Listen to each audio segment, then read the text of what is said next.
Welcome back to Totally Pointless, everyone. I'm JT, and I'm TJ. We wanted to get back to more on these odd drones and orbs that no one seems to know anything about. Before we dive in, we want to mention our sponsor for tonight's show, Payment Solutions. Payment Solutions has been helping businesses across the U.S. make money just for accepting credit from their customers with their share plan. Contact them today. All right, so you shared a video with us from a YouTube channel called Homesteading Off the Grid, and it caught our attention right away. It features this guy who's a former U.S. Air Force engineer talking about some seriously strange sightings. And that background immediately makes you sit up and take notice, right? Someone with that kind of training is going to be a very credible observer. They know what they're looking at when it comes to the sky. Exactly. He's methodical in his descriptions, ruling out stars, planets, satellites, even airplanes. He even points out how satellites are constantly moving, reflecting sunlight. And this thing he saw was just stationary. So the first sighting happened back in late October at their place in rural North Carolina. He and his wife have this spot on their property they call Hilltop Bar, with a wide-open view of the sky. Imagine a twilight sky, almost dark, but not quite. And this solid light just appears, hanging there. What's interesting is that he specifically mentions knowing it wasn't Mars, which is often the first celestial object you'd see in the evening sky there. So he's actively comparing it to what he knows should be there. Right. And then after hovering for like 5 minutes, it suddenly shoots right overhead and vanishes silently, just as Mars becomes visible. I mean, talk about spooky. And it gets even stranger, because after that sighting, both he and his wife start experiencing these weird physical symptoms. Yeah, this is where it gets really freaky. They both had flu-like symptoms, extreme fatigue. His wife even had irregularities with her menstrual cycle. I mean, that's not something you hear every day. It certainly adds a whole other dimension to the mystery, right? Makes you wonder if there's some kind of energy or something being emitted from these objects that could affect people. Totally. And the thing is, the symptoms lasted for 3 days, then just vanished as suddenly as they appeared. Then, about a week before he made the video, which puts it around December 14th, near the winter solstice, he had another sighting. This time, he was alone out by their firewood storage area. It was dark, and the sky was overcast, when he saw a similar light. Again, stationary, and not like anything he recognized. Having a second sighting under totally different conditions really strengthens the case. It suggests this isn't just a one-off, or a misinterpretation of something familiar. This time, he only watched for about 2 minutes before going inside, almost like he was creeped out from the first experience. Now, his wife and son were fine, but he got hit with those same symptoms, only way worse. He describes it as intense fatigue, even considered going to the ER. But like before, on the 4th day, everything cleared up. It almost seems like the closer or longer the exposure, the stronger the reaction. That's definitely something worth exploring further. Now, get this, he's a youth basketball coach. And when he mentioned his experience to another coach who lives about 16 miles away, guess what? That coach had also seen a strange light a few days prior and had those same weird symptoms. So now we've got multiple witnesses geographically separated, reporting similar sightings and effects.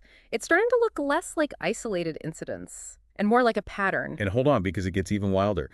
There's a third person living right between those two coaches who also reported seeing something similar and even posted a photo on Facebook.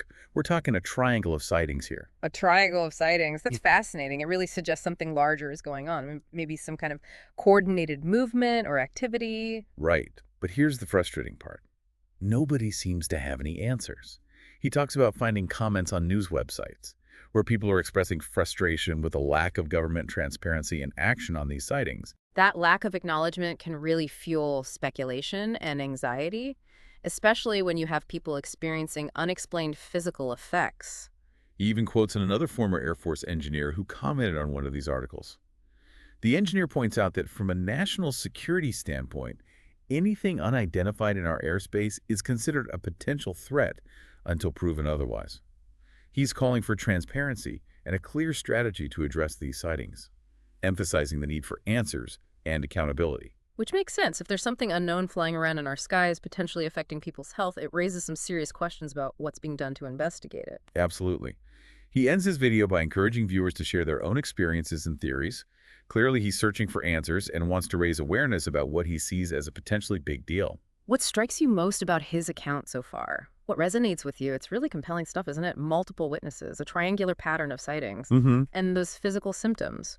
It's a lot to unpack. It really is. Yeah. And you have to wonder what's behind all of this. Are these drones some kind of secret government tech, Hmm. or something completely beyond our understanding. That's the million-dollar question, isn't it? And it taps into that age-old fascination with the unknown that we all have. We've always looked up at the sky and wondered what's out there. Right. And when we see things we can't explain, it sparks our curiosity. But it can also trigger a sense of fear. That feeling of the unknown lurking just beyond our grasp. Absolutely.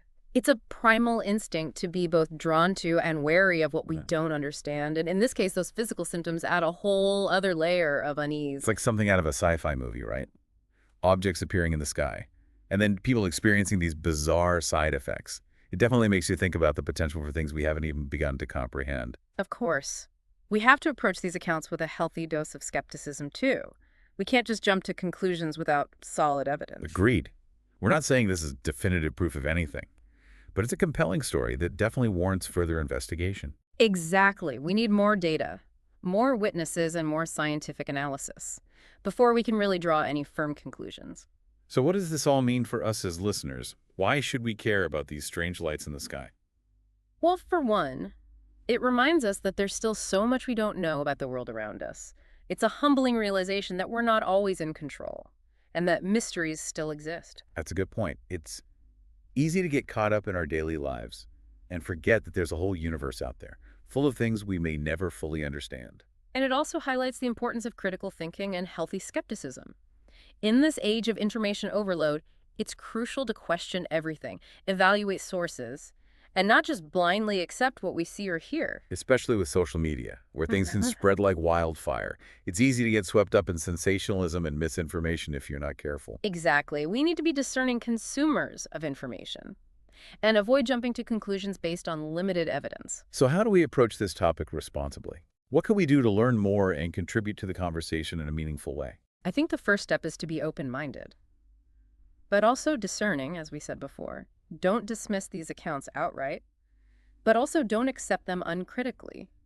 Look for evidence, consider different perspectives, and be willing to change your mind as new information emerges. That's great advice. It's like that saying, be open to new ideas, but don't let your brain fall out. You have to find that balance between curiosity and critical thinking. Exactly. And if you have your own experiences to share, do so responsibly and with attention to detail. The more accurate and detailed the reports, the better chance researchers have of understanding what's going on. Right. It's all about contributing to the collective knowledge base, so we can hopefully get some answers. And remember, there are communities and organizations dedicated to investigating these phenomena. Reach out, connect with others, and contribute to the search for answers. That's a great point. There's strength in numbers. And by working together, we can shed light on these mysteries. And who knows, maybe we'll even uncover some groundbreaking discoveries along the way. That would be amazing. Yeah. The possibilities are truly endless when you think about it. Now, going back to the witness's story, what's particularly fascinating is how it intersects with those themes of national security and government transparency. You're right. The quote from that former Air Force engineer really highlights the tension between the need to protect sensitive information and the public's right to know. It's a delicate balance, isn't it? On one hand, you have the government's responsibility to safeguard national security, but on the other hand, you have the public's right to be informed about potential threats. It raises a lot of questions about how governments should handle these types of situations. Should they be more open about what they know? Or is it necessary to maintain secrecy for national security reasons? It's a complex issue with no easy answers, but it's a conversation we need to have as a society. Absolutely. We need to find ways to foster trust and transparency while also protecting legitimate national security interests. And that requires open dialogue, critical thinking, and a willingness to engage with different perspectives, even those we might not agree with. This whole story really opens up a can of worms, doesn't it? It makes you question what we know and what we don't know. It does. It reminds us that the pursuit of knowledge is an ongoing journey full of mysteries and surprises. And it's a journey worth taking, even if we never get all the answers. The pursuit of knowledge is a reward in itself. I agree. The more we learn, the more we realize how much more there is to learn. Before we wrap up this deep dive, I want to circle back to something we touched on earlier: the physical effects the witness and his wife experienced after these sightings. Yes. That's a particularly intriguing aspect, and one that deserves careful consideration. He described flu-like symptoms, extreme fatigue. And even irregularities with his wife's menstrual cycle. It's not just visual sightings, it's something seemingly impacting their bodies. It certainly raises the question of whether these objects could be emitting some kind of energy or radiation. That affects human biology. Right. It's a possibility we can't just ignore. Of course. We have to be cautious about drawing conclusions based on anecdotal evidence alone. Correlation doesn't necessarily equal causation. You're right. We need more than just personal accounts to establish a definitive link between these sightings and the reported health effects. We need rigorous scientific studies to determine if there's a genuine connection. What we have now are intriguing clues, but not conclusive proof. So what kind of research would be needed to explore this further? We'd need to collect data from a larger sample size of individuals who have reported similar experiences. We'd need to look for patterns, analyze the specific symptoms, and compare them to other known conditions. And we'd need to rule out other potential explanations for those symptoms, like exposure to environmental toxins or pre-existing medical conditions. Exactly. It would require a multidisciplinary approach involving medical professionals, physicists, engineers, and other experts. It sounds like a complex undertaking, Yeah, but one that could yield fascinating insights. absolutely. If we could establish a clear link between these objects and specific physiological effects, it would revolutionize our understanding of both technology and human biology. It would be a game changer. Imagine the possibilities for scientific advancement and potential health risks. It's both exciting and a little bit daunting to contemplate. I know what you mean.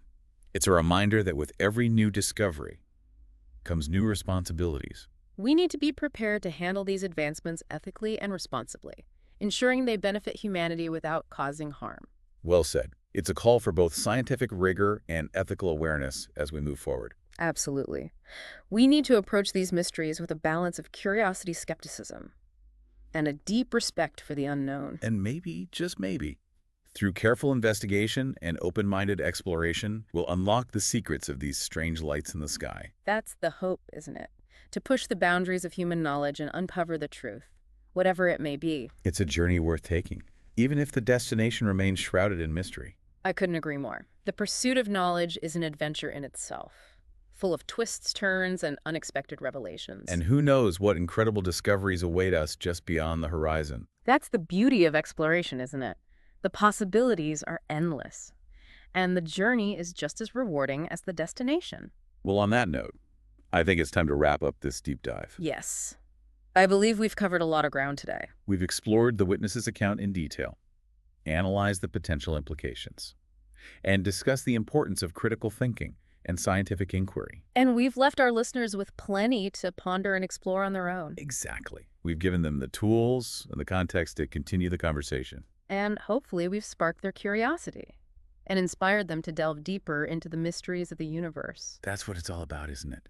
To ignite that spark of wonder and encourage lifelong learning. You know, thinking about all this, it's no wonder this whole drone and orb thing has people spooked. It really taps into that primal fear of the unknown. It absolutely does. Throughout history, humans have always been fascinated and a little terrified by things they couldn't explain. Think about ancient myths and legends, or even modern conspiracy theories. The unknown has a powerful hold on our imagination. It's like that saying, we fear what we don't understand. And in this case, these objects are appearing in our skies, potentially even affecting people's health. It adds a whole new level of anxiety to the mix. Right. It's understandable to feel uneasy, especially when there's no clear information or official explanation. Uncertainty breeds fear, and when we don't have the facts, speculation tends to fill the void. And with social media amplifying everything, it's easy to get caught up in the hype and fear-mongering. It can be hard to separate fact from fiction sometimes. That's why it's more important than ever to be critical thinkers, to question what we see and hear, evaluate our sources, and avoid spreading misinformation. So how do we navigate all this mystery and uncertainty without giving in to paranoia or dismissing legitimate concerns? It's a tricky balance to strike. I think the key is to find that middle ground between healthy skepticism and open-mindedness. We shouldn't be afraid to ask questions, challenge assumptions, and demand evidence. But at the same time, we shouldn't jump to conclusions or dismiss eyewitness accounts without careful consideration. Just because we don't have all the answers doesn't mean something isn't happening. Exactly. It's about being curious, but also discerning, analytical, but also empathetic, recognizing that there's a lot we still don't know about the world. And that's okay. It's like we're constantly expanding our understanding of the universe, And with every new discovery comes a new set of questions and mysteries. That's the beauty of science and exploration. It's an ongoing process of pushing the boundaries of what we know. And who knows, maybe by approaching these mysteries with a combination of curiosity and rigor, we'll uncover truths that challenge our current understanding and expand our view of reality. It's exciting to think about the possibility of phenomena out there that defy our current scientific models, that force us to reevaluate what we thought we knew. It's both humbling and exhilarating to realize how much we still have to learn. It reminds us that we're not at the end of the story, but rather in the middle of an ongoing adventure. Well, on that note, I think it's time to wrap up our deep dive into the world of mystery drones and orbs. It's been a fascinating discussion, full of intriguing questions and thought-provoking insights. We've explored the witness's account in detail, analyzed potential explanations, and highlighted the importance of critical thinking and open-mindedness when dealing with the unknown. Hopefully we've given our listeners plenty to consider, and perhaps even sparked their own curiosity to delve deeper into this mystery. Remember, keep an open mind, stay curious, and never stop questioning. And who knows, maybe one day we'll finally unravel the truth behind these strange lights in the sky. Thanks for watching.